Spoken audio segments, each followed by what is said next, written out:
Bonjour, bienvenue sur ma chaîne, j'espère que vous allez bien. C'est parti pour une nouvelle recette. Nous allons voir les différentes étapes pour réaliser cette délicieuse tarte au citron.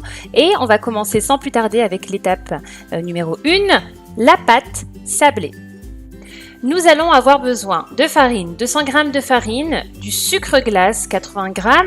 Nous allons également avoir besoin de 40 g d'œufs, donc on commence par peser le jaune et ensuite on complète avec le blanc, de 100 g de beurre ramolli et d'une pincée de sel. Commencez les filles par travailler donc la farine et le beurre ensemble avec le bout des doigts, délicatement, on incorpore vraiment bien tout ça. Ensuite on va ajouter donc le sucre glace, la petite pincée de sel, on travaille. Donc il faut vraiment que les ingrédients soient bien mélangés. Vous faites un petit puits, on verse l'œuf. Et là par contre les filles, il va falloir travailler tout doucement. Essayez de ne pas travailler la pâte, moins vous allez la travailler et mieux c'est. Donc l'idée c'est vraiment de la rassembler comme vous pouvez le voir dans la vidéo. Et voilà. On va maintenant les filles aplatir la pâte entre deux papiers sulfurisés. Donc il y a des personnes qui mettent d'abord au frais et ensuite qui font cette étape. D'autres personnes qui font cette étape puis qui mettent au frais. Bon c'est vraiment comme vous voulez. Donc on va utiliser un cercle à pâtisserie. C'est beaucoup, vous allez avoir un rendu beaucoup plus joli qu'un moule à tarte, mais vous pouvez utiliser aussi un moule à tarte. Donc il faut vraiment bien placer les fils à pâte, que ce soit au niveau des bords. Ici le cercle à pâtisserie il est perforé pour que vraiment la cuisson soit parfaite. On enlève le surplus de pâte. À l'aide d'une fourchette, on va piquer partout, vraiment même au niveau des bords pour que la cuisson soit homogène. Et direction le four à 180 degrés durant 15 à 20 minutes.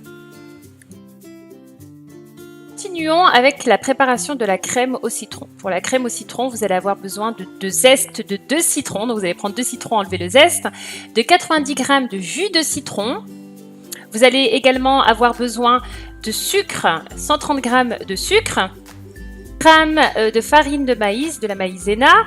Vous allez aussi avoir besoin de 130 g de beurre et 4 œufs. Enfin, on va peser les œufs. Il faut 200 g, mais vous allez voir que c'est l'équivalent de 4 œufs.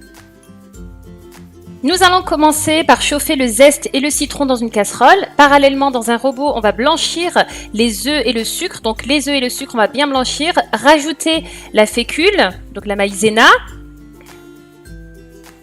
On laisse bien mélanger. Quand le jus est chaud, le jus donc de citron et de zeste, vous allez venir l'ajouter. Voilà, donc nous avons notre crème qui est prête. Quasiment prête, il reste encore une étape. On va mettre ça sur le feu et on va venir fouetter jusqu'à ce que ça épaississe. Quand vous avez donc cette consistance, vous voyez, jaune et un peu collante, votre crème est prête. Nous allons ajouter le beurre pour avoir un rendu vraiment plus lisse et on va mettre ça sur la tarte qui est prête puisque elle est en train de cuire. Avec une spatule, on va venir lisser. Vous pouvez vous arrêter à cette étape, mais vous allez voir qu'avec la troisième étape, franchement, c'est juste trop bon. Nous allons nous attaquer à la meringue italienne. Je vous préviens, il va falloir de la précision. Pour la meringue, on aura besoin de 70 g de blanc d'œuf, de 140 g de sucre et nous allons aussi peser l'eau puisqu'il nous faut exactement 50 g d'eau. Donc, on va prendre le sucre et l'eau, on va les mettre dans une casserole et on va commencer à chauffer.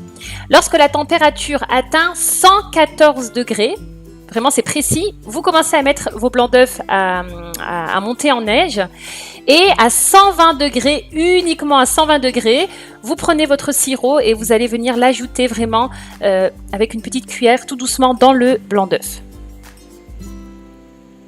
Je vous l'avais dit, c'est vraiment très précis. Donc voilà, on va laisser battre. Et alors, quand la cuve de votre robot est tiède, c'est bon, vous pouvez arrêter. Alors, on va se servir d'une poche à douille. On va venir tout simplement décorer notre tarte au citron.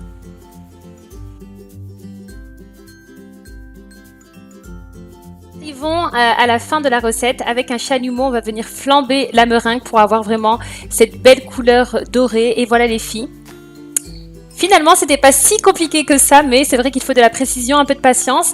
J'espère en tout cas que cette recette vous aura plu. Merci encore au chef Imen de nous avoir reçus et de nous avoir montré cette délicieuse recette. N'hésitez pas à liker, à partager. Sur ce, je vous dis à très bientôt pour une nouvelle vidéo. Bye bye!